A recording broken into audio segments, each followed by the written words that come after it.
Hi friends, அக்ஷாஸ் cooking tune பண்ணதுக்கு ரொம்ப நன்றி. இன்றைக்கி நம்ம பார்க்க போகிற ரெசிபி ஆனியன் சட்னி. இது இட்லி தோசைக்கு ஏற்ற சைட் டிஷ். ரொம்ப கம்மி இன்க்ரீடியன்ட்ஸ் வச்சு சுவையான ஆனியன் சட்னி எப்படி செய்கிறதுன்னு இந்த ரெசிப்பியில் நம்ம பார்க்கலாம்.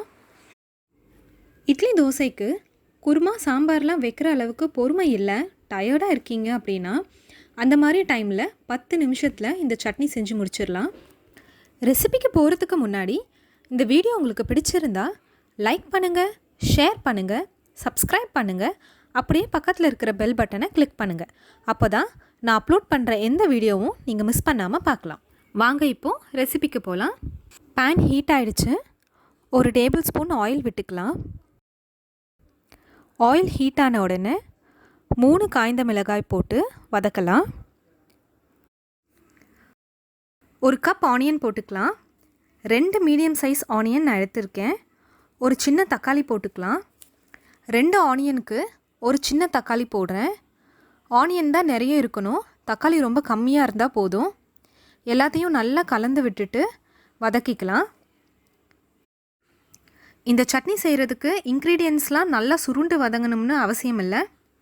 ஆனியன் டிரான்ஸ்லூசன்ட் ஸ்டேஜ் வர வரைக்கும் வதங்கணும், தக்காளி பச்சை வாசனை போகிற வரைக்கும் வதங்கணும். அந்த அளவுக்கு பார்த்துக்கோங்க. இப்போ இது சரியான அளவுக்கு வதங்கிடுச்சு. கொஞ்ச நேரம் இது ஆறட்டும்.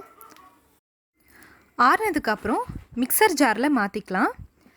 இப்போ இதில் ஒரு சின்ன பீஸ் புளி, தேவையான அளவு உப்பு போட்டு அரைச்சி எடுத்துடலாம். அடுத்தது சட்னியை தாளிச்சிக்கலாம். அதே பேனில் 1 ஸ்பூன் ஆயில் விட்டுக்கலாம். 1/2 டீஸ்பூன் கடுகு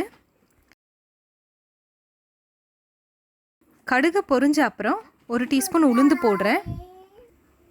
உளுந்து செவந்த அப்புறம் கருவேப்பிலை போட்டுக்கலாம். எல்லாத்தையும் நல்லா கலந்து விட்டுட்டு நாம் அரைச்சி வச்சுருக்க சட்னியில் இதை சேர்த்துடலாம்.